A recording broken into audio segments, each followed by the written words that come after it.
Hello dear students, today we are going to learn our chapter number 4th in CCSP, that is the insurance letter.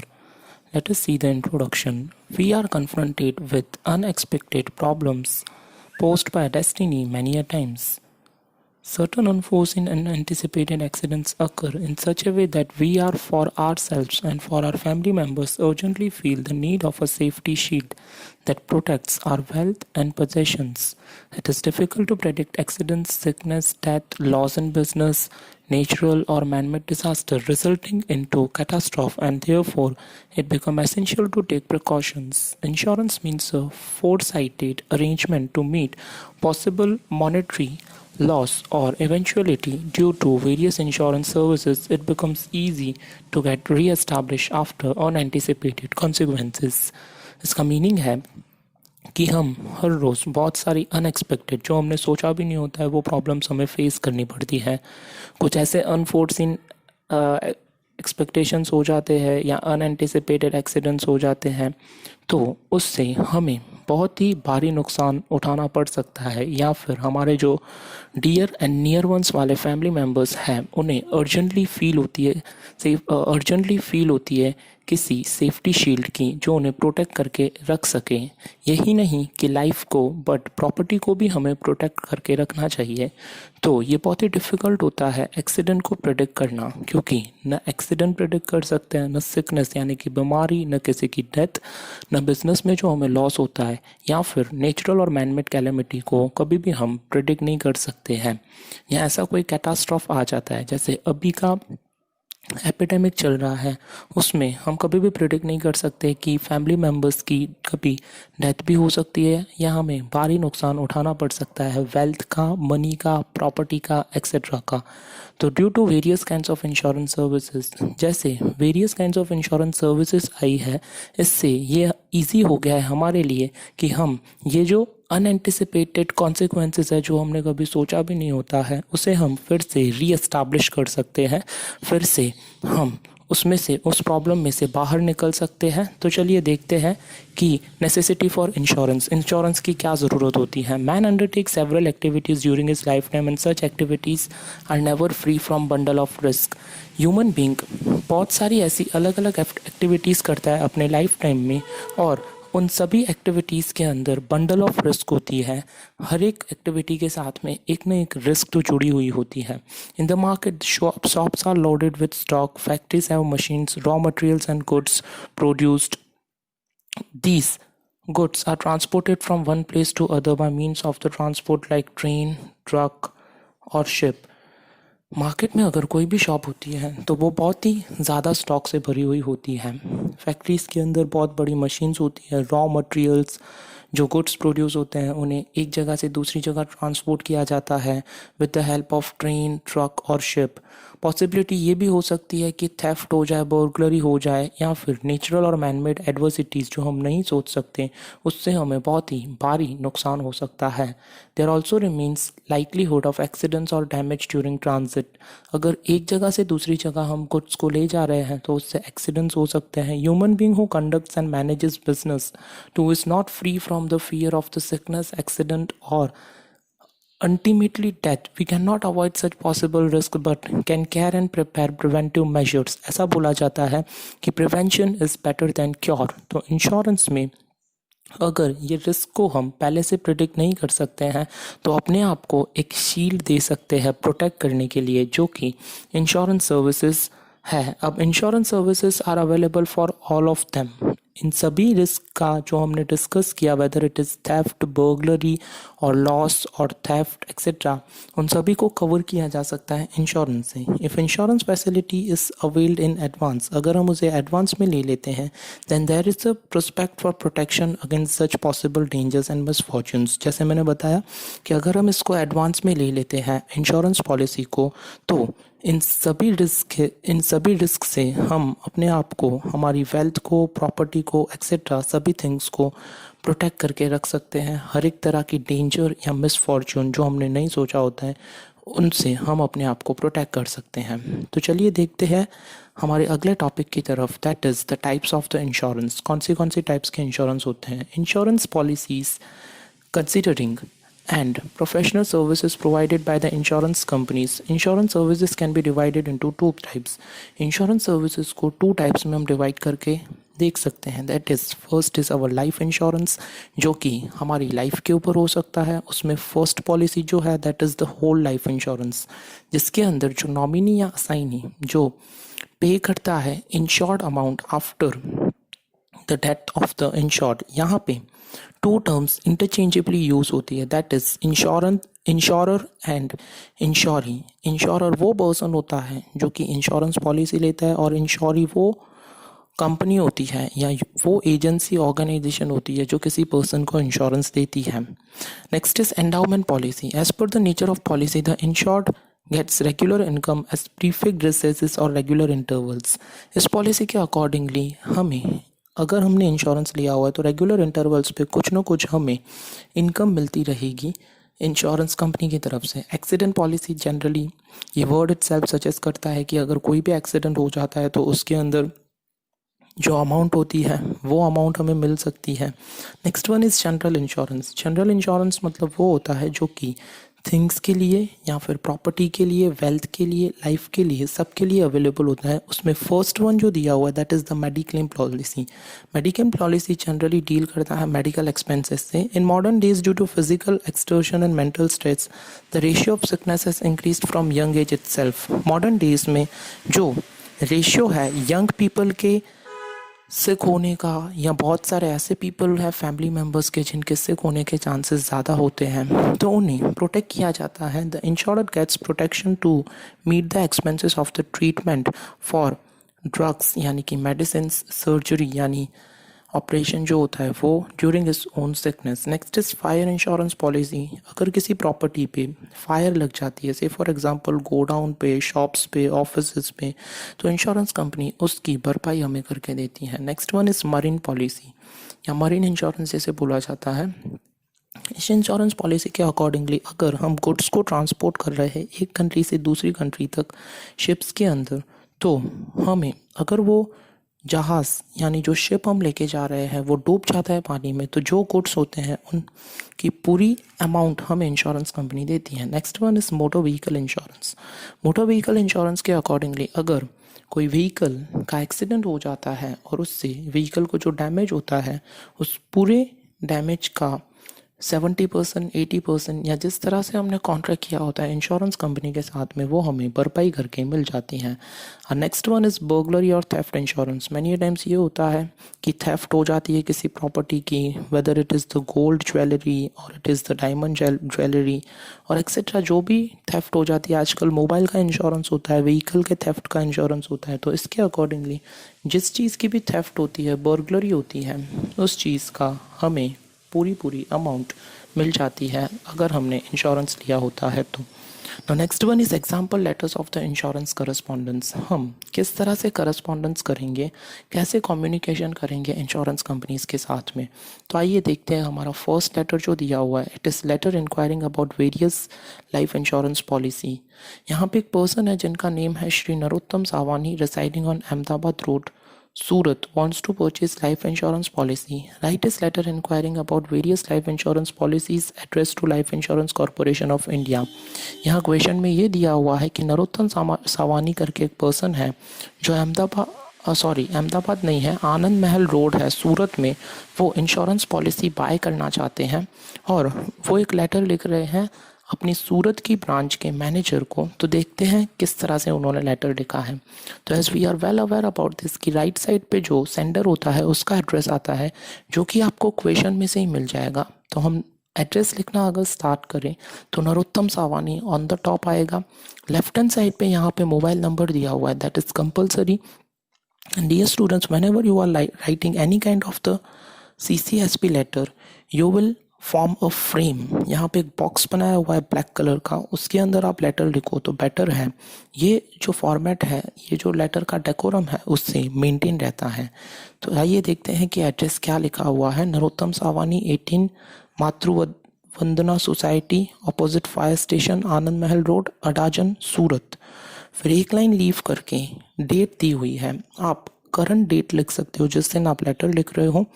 उन्होंने letter लिखा है the manager life insurance corporation of India Adajan branch, Surat के Adajan branch को। अब देखिए salutation से क्या start किया है उन्होंने, तो डियर सर करके जनरली हम वर्ड यूज़ करते हैं लेटर को स्टार्ट करते वक्त, और सब्जेक्ट जो कि आपको क्वेश्चन में से मिल जाता है दैट इज़ दिया हुआ है inquiry about various life insurance policy. यहाँ लेटर को हम 3 पार्ट में ऑलवेज डिवाइड करते हैं। फर्स्ट पैराग्राफ उसका इंट्रोडक्शन होता है, सेकंड पैराग्राफ उसकी मेन बॉडी होती है, जो लास्ट पैराग्राफ होता है वो उसका कंक्लूजन होता है। तो देखते हैं कि क्या उन्होंने इंट्रोडक्शन में कहा हुआ है। I Narottam Savani want to confirm security by buying a suitable policy from the range of policies offering life insurance. Narottam Savani ये बता रहे हैं कि मैं अपने आप को प्रोटेक्ट करना चाहता हूँ। आपकी कंपनी जो अलग अलग पॉलिसीज़ देती है, पर मुझे वो पॉलिसी चाहिए जो कि मेरे लिए सूटेबल है। हमने देखा ऊपर बहुत एक रेंज ऑफ पॉलिसीज़ है, लाइफ इंश्योरेंस पॉलिसीज़ है, जनरल इंश्योरेंस पॉलिसी है। तो ये इंक्वायरी कर रहे हैं जनरली, तो उसमें ये बता रहे हैं I have full faith in the services provided by your firm that is life insurance corporation of India. देखो I have full faith in the services provided by your firm जो दिया हुआ है, ये शो करता है लेटर के अंदर एक यू एटीट्यूड। यहाँ पे जो सेंडर है वो रिसीवर जो है लेटर का LIC कंपनी ऑफ इंडिया, उनका यू एटीट्यूड है, उनको अच्छा बताया हुआ है जो जनरली हम हर लेटर में लिख सकते हैं। द नेक्स्ट वन उन्होंने मेन बॉडी में ये दिया हुआ है आई एम अ 30-year-old।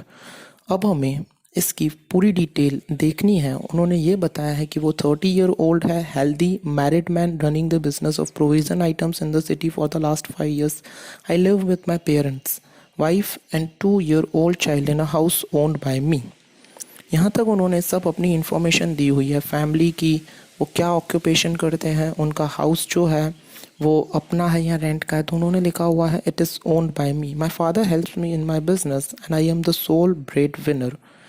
यहाँ जो सोल ब्रेड विनर दिया हुआ है इट मीन्स ये है कि फैमिली में वो कमाने वाले सिर्फ यही अकेले पर्सन है। I would like to inform you that I am capable of paying a premium of 4,000 per month at a interval of 6 months। 6 months में वो 4,000 पे करेंगे। इट मीन्स कि ईयर में 4 2 8,000 वो पे कर सकते हैं, इतनी उनकी कैपेसिटी है। I want to opt for an appropriate policy from the array of your trustworthy policy. I request you to send a pamphlet. अगर हम किसी से इंक्वायरी कर रहे हैं तो जनरली उस पॉलिसीज़ का पैम्फलेट बुकलेट जो होती है वो सेंड करेगी, तो उन्होंने भी वही रिक्वेस्ट की हुई है। If possible please arrange to send your agent so that I can take timely appropriate decision. उन्होंने ये कहा है कि अगर पॉसिबल हो सकता है तो आप अपने एजेंट को सेंड कीजिए ताकि मुझे जो अप्रोप्रिएट पॉलिसी लगती है वो मैं ले सकता हूँ। कॉम्प्लीमेंट्री क्लोज में थैंक यू लिखा हुआ है and then last one right side पे योर सिंसियरली उन्होंने अपनी साइन करके नीचे नेम किया हुआ है। तो चलिए देखते हैं हमारा सेकंड लेटर क्या है। सेकंड लेटर का क्वेश्चन है letter inquiring about additional benefits available on the life insurance policy. यहाँ पे क्वेश्चन में दिया है Shrimati Vrinda Shiv Krishna has secured herself with a life insurance policy. एक कस्टमर है जो कि एग्जिस्टिंग पॉलिसी होल्डर है, उनके पास में एक पॉलिसी है जो कि कंपनी को ये इंक्वायरी कर रही है कि अगर लाइफ इंश्योरेंस पॉलिसी के साथ में कोई और एडिशनल बेनिफिट्स मिल रहे हो तो आप मुझे दे सकते हो। और ये जो पॉलिसी है उन्होंने होल्ड करके रखी है लास्ट 5 years से। On her behalf write a letter inquiring about additional benefits available on it. तो डियर स्टूडेंट्स क्वेश्चन में जैसे कि सेंडर है वृंदा कृष्णन, तो उनका एड्रेस आ जाएगा राइट साइड पर। लेफ्ट साइड पे जो ब्रांच में वो लिख रही है मैनेजर करके, उसी ब्रांच के अंदर हम लिखेंगे। एंड नीचे डियर सर से उन्होंने स्टार्ट किया है। फिर सब्जेक्ट देखिए आपको क्वेश्चन में से मिल जाएगा inquiry about additional benefits available on life insurance policy. एक रेफरेंस करके दिया हुआ है। रेफरेंस का मीनिंग यहाँ पे ये होता है कि उन्होंने जो पॉलिसी होल्ड करके रखी हुई है उसका क्या नेम है। तो इनका नेम है जीवन तृप्ति पॉलिसी नंबर। नंबर करके ये लिखना ज़रूरी है, तो ही हमें पता चलेगा कि कस्टमर ने कौन सी पॉलिसी होल्ड की हुई है। और बैंक और LIC कंपनी का जो मैनेजर होगा वो अपने सिस्टम में ओपन करके देखेगा कि कौन से कस्टमर ने लेटर लिखा हुआ है। With above reference I wish to inform you that I purchased Jeevan Trupti policy in 2006 and have paid premiums regularly. उन्होंने ये बोला हुआ है कि उन्होंने ये पॉलिसी जो बाय की है 2006 में, उनके प्रीमियम्स उन्होंने रेगुलर पे किए हुए हैं। I have come to know that it is possible to get additional benefits attach to a policy purchased earlier. Please to inform whether double accident benefit can now be availed with the above mentioned policy. As part of this scheme, if the policyholder dies on accidental death and it is endorsed by the postmortem report, then the nominee beneficiary get double the insured amount. Also, if during the policy limit the policyholder meets with an unnatural death and all the premiums are regularly paid, then the insurance company pays a final additional bonus. In addition to bonus on maturity date, can both the benefits bill availed on my policy? Since I wish to avail additional benefits on existing life insurance policy, I am ready to rise in the premium amount. I will complete necessary formalities whenever called or working days. I await prompt reply from you. Thank you. अब उन्होंने ये कहा हुआ है कि उन्हें पता चला है कि जो पॉलिसी उन्होंने होल्ड करके रखी है उसके साथ में अगर किसी की डेथ हो जाती है और पोस्टमार्टम रिपोर्ट उसकी डेथ होने के बाद में हम अटैच करके जब एक लेटर लिखा जाता है किसने जो पॉलिसी ली हुई है इंश्योरेंस कंपनी को, तो श्रीमती वृंदा को ये पता चला है कि अगर उसके अंदर एडिशनल कुछ हम पे करते हैं प्रीमियम के अंदर, तो जो नॉमिनी होता है, जो जिस पर्सन की डेथ हो जाती है उसके बाद में जो नॉमिनी अपॉइंट किया होता है उससे इंश्योरेंस की डबल अमाउंट मिलती है। या फिर उन्होंने ये क्वेश्चन किया हुआ है कि अगर ऐसा अवेलेबल हो सकता है कि पॉलिसी होल्डर अगर कोई अननेचुरल डेथ होती है, उन्होंने रेगुलरली प्रीमियम पे किया हुआ है, तो उन्हें उनकी मैच्योरिटी डेट पे अगर इंश्योरेंस पॉलिसी होल्डर की डेथ नहीं होती है तो उन्हें जब मैच्योरिटी अमाउंट मिलती है तब एडिशनल बोनस मिलता है। अब उन्होंने क्वेश्चन किया हुआ है क्या ये जो बेनिफिट है वो अवेलेबल हो पाएंगे उनकी पॉलिसी पे। फिर लास्ट में उन्होंने ये लिखा हुआ है, यू एटीट्यूड है ये, since I wish to avail additional benefits on existing life insurance policy. उन्हें जो एग्जिस्टिंग लाइफ इंश्योरेंस पॉलिसी है उन पे बेनिफिट चाहिए और वो रेडी है इंश्योरेंस प्रीमियम के अमाउंट को पे करने के लिए। उन्होंने ये कहा हुआ है कि अगर कोई नेसेसरी फॉर्मेलिटीज़ है तो भी वो फिलअप करेंगी और जब उन्हें बुलाया जाएगा इंश्योरेंस कंपनी की ब्रांच पर। लास्ट में जिस तरह से प्रीवियस लेटर में हमने देखा वैसे ही क्लोज किया हुआ है। चलिए देखते हैं हमारा third number letter, that is inquiry about revival of lapsed life insurance policy. अब उन्होंने ये बताया हुआ है क्वेश्चन के अंदर कि हाजी Usman Ghani Keriwala has realized that he has forgotten to pay premiums of the LIP he purchased earlier. Write his letter of inquiry for the revival of the same. यहाँ पर एक कस्टमर है जिन्होंने एक पॉलिसी ली हुई थी, उन्होंने रेगुलर टाइम इंटरवल पे अपने प्रीमियम को पे नहीं किया है, अब उन्हें प्रीमियम को पे करना है, तो एक लेटर वो लिख रहे हैं कंपनी को। तो चलिए देखते हैं क्या लिखा हुआ है। उन्होंने अपना रेफरेंस नंबर और सब्जेक्ट मेंशन किया हुआ है पॉलिसी के अंदर और वो स्टार्ट कर रहे हैं इंट्रोडक्शन में कि with above reference I wish to inform you that I purchased a Jeevan Santosh policy in 2013।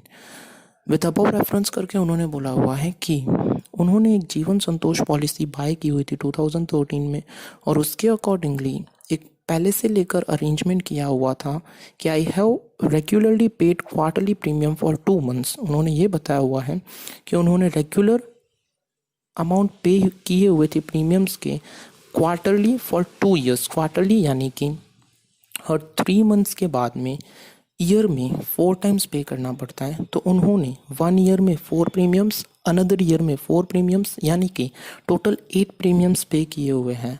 I went for the Hajj pilgrimage in 2015 and thereafter forgot to pay premiums. As a result, I have received intimation from you regarding the lapse of policy. वो हज pilgrimage के लिए गए थे और उन्होंने अपने premium पे करना भूल गए हैं, तो अब उन्हें एक इंटीमेशन लेटर मिला है, यानी कि ऐसा लेटर जो जानकारी देता है इंश्योरेंस कंपनी की तरफ से इंश्योरर को कि आप अपना पेमेंट पे करना भूल गए हो प्रीमियम का।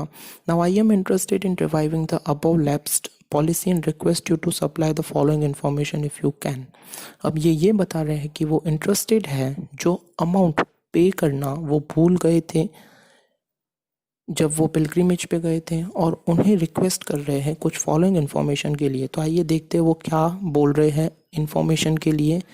तो date of last premium paid, वो इंश्योरेंस कंपनी से ये इन्फॉर्मेशन लेना चाहते हैं कि उन्होंने अपना लास्ट इंश्योरेंस कब पे किया हुआ था, number of installments of premiums not paid, उन्हें कितने नंबर ऑफ प्रीमियम इंस्टॉलमेंट्स पे नहीं किए हैं, total amount left to be unpaid, total कितनी अमाउंट होती है जो अनपेड इंस्टॉलमेंट्स हैं, interest amount on the total unpaid amount, अगर हम पे नहीं करते हैं रेगुलरली प्रीमियम्स तो उसके ऊपर कंपनी इंटरेस्ट चार्ज करती है तो वो, any scheme for interest redemption, अगर इंटरेस्ट के अंदर कुछ कम हो सकता है तो वो भी बताइए आप, एंड डॉक्यूमेंट्स और पेपर्स रिक्वायर्ड, कौन से डॉक्यूमेंट्स और पेपर्स की रिक्वायरमेंट होगी।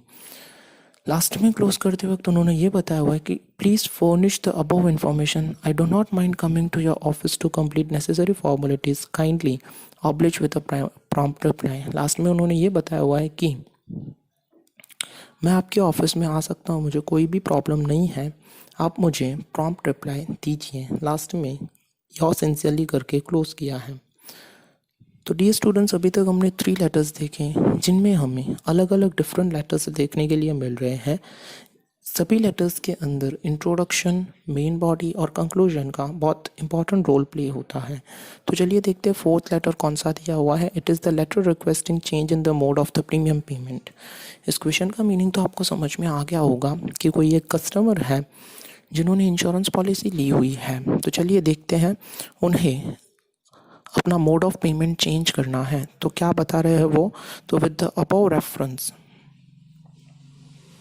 I wish to inform you that I purchased जीवन Pramod policy in 2012. I have also paid regular premiums thereafter. यहाँ पे विजय तंदेल ने एक पॉलिसी जो बाय की हुई है उनका नेम दिया हुआ है। उन्होंने 2012 में ली हुई है ये पॉलिसी। तब से लेकर उन्होंने जो अब लेटर लिख रहे हैं 2017 यानी कि 5 ईयर्स तक कंटिन्यूसली रेगुलर प्रीमियम पे किए हुए हैं। तो चलिए देखते हैं क्या है मेन बॉडी के अंदर। Well purchasing the policy keeping in mind my circumstances.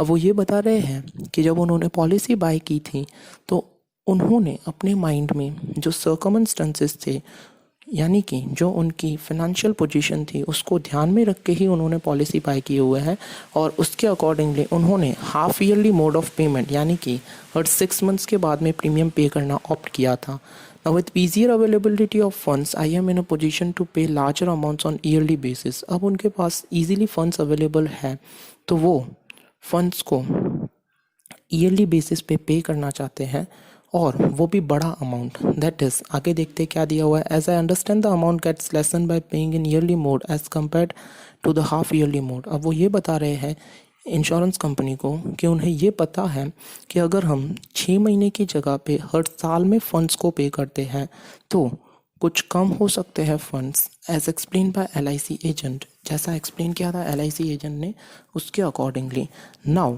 I shall have to pay 21,000 once a year. वो 21,000 पे करने के एबल हैं, उनकी कैपेसिटी है, which is acceptable to me, जो उन्हें एक्सेप्टेबल है।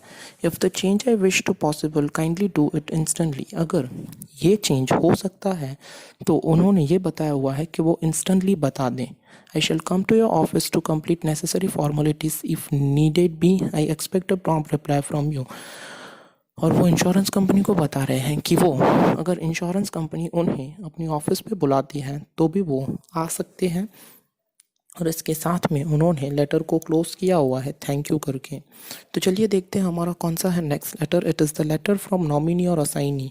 ये लेटर लिख रहा है एक नॉमिनी या असाइनी। नॉमिनी या असाइनी वो पर्सन होता है कि अगर किसी पर्सन ने इंश्योरेंस लिया और उसकी डेथ हो जाती है तो इन केस उसकी मदर को, वाइफ को वो अमाउंट इंश्योरेंस के मिल जाती है। तो इस केस में भी वही लिखा हुआ है इंश्योरेंस कंपनी को, claiming insured amount of the LIP after the death of the insured person की डेथ हो गई है। तो चलिए देखते हैं किसकी डेथ हो गई है। तो right a letter from mister Brendan Frank intimating LIC of India the death of his father mister Antony Frank. यहाँ पे एक सन लेटर लिख रहा है इंश्योरेंस कंपनी को उसकी फादर की डेथ पे, and claiming the insured amount as a nominee और असाइनी, और अमाउंट क्लेम कर रहा है कंपनी के पास से जो उसके फादर की डेथ हो गई है। तो चलिए देखते हैं सब्जेक्ट और रेफरेंस तो जैसे दिया होता है हर इंश्योरेंस लेटर में वैसे यहाँ पे भी दिया हुआ है। अब उन्होंने ये बताया हुआ है कि with the above reference, I wish to inform you that my father, Mr. Anthony Frank, has purchased a जीवन उत्कर्ष पॉलिसी। उनके फादर ने जो पॉलिसी ली हुई है जीवन उत्कर्ष पॉलिसी, वो 1988 में ली हुई है और वो लेटर लिख रहे हैं 2017 में। दैट इज़ 30 ईयर्स अगो उन्होंने ये पॉलिसी ली हुई थी उनके फादर ने, 29 ईयर्स अगो। और इसके बाद में अप टू 30 नवंबर 2017 उनकी नेचुरल डेथ हो गई है, यानी तब तक उन्होंने रेगुलर प्रीमियम पे किए हुए हैं। और as per the policy detail, now as per the policy details, I being the nominee and official entitled to claim the insured amount। तो इसी तरह से उन्होंने अपनी पॉलिसी की यहाँ पे डिटेल दी हुई है और अब ये बता रहे हैं कि I being the nominee am officially entitled to claim the insured amount. और जैसे कि फादर ने अपने सन को नॉमिनी अपॉइंट किया हुआ है तो डेफिनेटली वही लेटर लिखेंगे इंश्योरेंस कंपनी को, and I request you to send claim forms to complete the procedure. जब हमें क्लेम करना होता है तो उसके लिए एक पर्टिकुलर फॉर्म डिसाइड किया गया होता है। तो ये वही बोल रहे हैं कि लेटर आप जब रिटर्न में लिख रहे हो तो मुझे एक क्लेम फॉर्म आप सेंड करोगे। A copy of death certificate of mister Anthony Frank is enclosed with this letter. और लास्ट में लेटर को एंड करते वक्त उन्होंने ये बताया कि उनके फादर का जो डेथ सर्टिफिकेट है वो उन्होंने इस लेटर के साथ एनक्लोज किया हुआ है, दैट इज़ अटैच किया हुआ है। तो ये हम क्लियरली देख सकते हैं यहाँ पे लास्ट में एनक्लोजर करके लिखा हुआ है copy of the death certificate, thank you. तो यहाँ हमारा 5th लेटर फिनिश होता है। Now let us look at about our 6th letter, that is letter for buying mediclaim policy. अच्छा, मेडिक्लेम पॉलिसी हमने जो देखा था वो जनरल लाइफ इंश्योरेंस के अंदर कवर होता है। तो अब क्वेश्चन हम देखें तो on behalf of Shri Sarabjit Sodhi right a letter to United India Insurance Company Bhavnagar for buying a mediclaim policy. यहाँ पे सरबजीत सिंह सोडी को एक मेडिक्लेम पॉलिसी बाय करनी है, जो कि लेटर लिख रहे हैं। इधर क्वेश्चन के अंदर ही कंपनी का नेम दिया हुआ है, दैट इज़ रिसीवर कौन है उसका नेम दिया है, भावनगर से है रिसीवर। ये मेडिक्लेम पॉलिसी उन्हें बाय करनी है तो डेफिनेटली राइट साइड पे ऑन द टॉप हम सरबजीत सिंह सोडी का एड्रेस लिखेंगे। देन अगेन लेफ्ट साइड पे कॉन्टैक्ट नंबर लिखेंगे, फ़ोन नंबर करके दिया हुआ है। फिर यहाँ पर मैनेजर को लिखा जा रहा है जो कि भावनगर ब्रांच में है। सब्जेक्ट आपको क्वेश्चन में से ही मिल जाएगा, that is buying a mediclaim policy. Salutation that is dear sir करके उन्होंने जब स्टार्ट किया है तो ये बता रहे हैं इंट्रोडक्शन के अंदर, I wish to purchase a mediclaim policy offered by your company. It is very difficult to shoulder family responsibilities amidst the busy life full of mental stress. It has become imperative to have the safety shield of insurance to meet expenses of medical treatment and drugs. अब ये बता रहे हैं कि ये बहुत difficult हो गया है आज के समय में फैमिली की रिस्पॉन्सिबिलिटीज़ को उठाना, और इन सब से मेंटल स्ट्रेस ज़्यादा हो जाता है। तो ये बहुत इम्परेटिव हो गया है कि अपने आप को और फैमिली को एक ऐसी पॉलिसी से हम प्रोटेक्ट करें, सेफ्टी शील्ड दे दे कि इंश्योरेंस मिल जाए, और अगर कोई भी मेडिकल इमरजेंसी होती है तब जो ट्रीटमेंट के और ड्रग्स के यानी कि दवाइयों के जो पैसे हैं वो उन्होंने बताया कि कंपनी देती है। तो नेक्स्ट वन अगर मेन पैराग्राफ में देखें तो उन्होंने बताया कि उनका प्रोफेशन क्या है। I own a garage in the city, वो एक गराज ओन करते हैं। Run an independent business of vehicle repair for the last 5 years. I am a 40 years old married man and enjoyed good health. अब उन्होंने middle one के अंदर that is main paragraph में ये सब कुछ बताया है कि उनका ऑक्यूपेशन एक गैरेज का है, वो 40 ईयर्स के है और उनकी जो अभी हेल्थ है वो अच्छी हेल्थ है। अब लास्ट में क्लोज करते वक्त उन्होंने बताया है कि I request you to supply information regarding various mediclaim policies. उन्होंने कंपनी को रिक्वेस्ट करके बताया है कि मुझे आप मेडिक्लेम पॉलिसीज़ जो आप ऑफ़र करते हो, जो मुझे बेस्ट सूट हो, वो आप मुझे इन्फॉर्मेशन दीजिए। I am incline to select a suitable policy and go for the necessary procedure of buying it. और मैं इंक्लाइन हूँ, मैं आप जो मुझे पॉलिसी सूट होगी आप मुझे सजेस्ट करोगे मैं उसी को ही बाय करूँगा। And I also request you to arrange for prompt follow up work for the policy I select. और मैं आपको ये भी रिक्वेस्ट कर रहा हूँ कि जो पॉलिसी मैं सूट हो रही है मुझे और मैं सेलेक्ट कर रहा हूँ तो आप उसका मुझे फॉलो अप दे, मुझे अच्छी तरह से सर्विस दे उस पॉलिसी की, थैंक यू करके क्लोज किया है। तो आइए चलो अब हमारा देखते हैं next letter, that is the last letter of our chapter. It is the letter of claim against the fire insurance policy. अब देखिए हम कौन से पर्सन ने यहाँ पे फायर इंश्योरेंस लिया हुआ है। तो a fire broke out in the residential premises of Shri Tekchand Mirchandani mister Tekchand Mirchandani एक ऐसे पर्सन है जिनके रेसिडेंशियल प्रीमाइसेस यानी कि घर पे आग लग गई है और उनके पास एक फायर इंश्योरेंस की पॉलिसी है। अब फायर इंश्योरेंस में जो लॉस हो गया है उसके लिए क्लेम करने के लिए वो इंश्योरेंस कंपनी को लेटर लिख रहे हैं। क्लियर? तो अब यहाँ पे राइट साइड पे टेकचंद मीरचंदानी का एड्रेस दिया हुआ है। कौन सी कंपनी को लिख रहे हैं तो वो है न्यू इंडिया एश्योरेंस कंपनी। आप इसकी जगह पे क्वेश्चन में क्लैरिफाई नहीं किया हुआ है तो लाइफ इंश्योरेंस कॉरपोरेशन लिख सकते हो, United insurance corporation, max insurance companies, किसी भी कंपनी का नेम लिख सकते हो यहाँ पे। सब्जेक्ट में जो क्वेश्चन में दिया है claim for loss resulting out of fire, और रेफरेंस नंबर दैट इज उन्होंने कौन से नंबर की पॉलिसी बाय की है। रेफरेंस नंबर आपको और कहीं से नहीं, जब आप प्रीमियम पे करोगे उस प्रीमियम का जब आपको एक डॉक्यूमेंट मिलता है उसी के अंदर लिखा होता है कि रेफरेंस नंबर क्या है पॉलिसी का। क्लियर? नाउ डियर सर करके उन्होंने स्टार्ट किया with reference to my above mention policy, all my assets including the building and compound of my residence have been secured against loss resulting from fire and natural calamities like lightning, earthquake or building collapse in normal case. The details of loss incurred as a result of fire in my residential premises is as follows. उन्होंने ये बताया है कि जब मैंने policy ली हुई थी तब आपकी तरफ से मुझे मेरे एसेट्स, जो भी एसेट्स है घर के, बिल्डिंग, उन सभी का प्रोटेक्शन इंक्लूडिंग द प्रॉपर्टी मुझे मिलना चाहिए और आपने मुझे गारंटी किया हुआ था ये सब मुझे मिल जाएगा। और अब और कौन से केसेस में, तो फायर होती है लाइक नेचुरल कैलेमिटीज़ से या मैनमेड कैलेमिटीज़ से अगर होती है। अब उन्होंने बताया है सब कुछ इन्फॉर्मेशन दी हुई है कि कौन सी लोकेशन पे हुआ है, तो 102 साइंस सोसाइटी में लगी है, कौन से डे पे, तो 26 जनवरी ट्यूसडे को, ये 8:15 AM को। इंटीमेशन ऑफ फायर कैसे पता चला फायर के लिए, तो पहले स्मोक, फाउल स्मेल यानी कि जो बदबू होती है वो आनी शुरू हुई, और टाइम अगेन यहाँ पे दिया हुआ 8:15 को फायर लगी और 8:25 को पार्टी को पता चला है। Intimation to the fire station, उन्होंने विदिन 5 मिनट्स के अंदर फायर स्टेशन को कॉल करके बताया। रीज़न फायर का ये था कि initially seems to be short circuit, पहले ऐसा लग रहा था शॉर्ट सर्किट है। डिटेल्स ऑफ द लॉस, जो लॉस का डिटेल हुई है उन्होंने एक कॉपी यहाँ पे अटैच की हुई है, एनक्लोजर में दिया हुआ है। डिटेल्स ऑफ द लॉस यानी क्या लॉस हुआ है, प्रॉपर्टी कितनी लॉस हुई है, वो सब कुछ दिया है। इंटीमेशन टू पुलिस, पुलिस को 11:55 को उन्होंने एक FIR दर्ज करवाई हुई है, और FIR की जो रिपोर्ट है that is first investigation report, वो भी उन्होंने, इंफॉर्मेशन रिपोर्ट वो भी उन्होंने एनक्लोज की हुई है।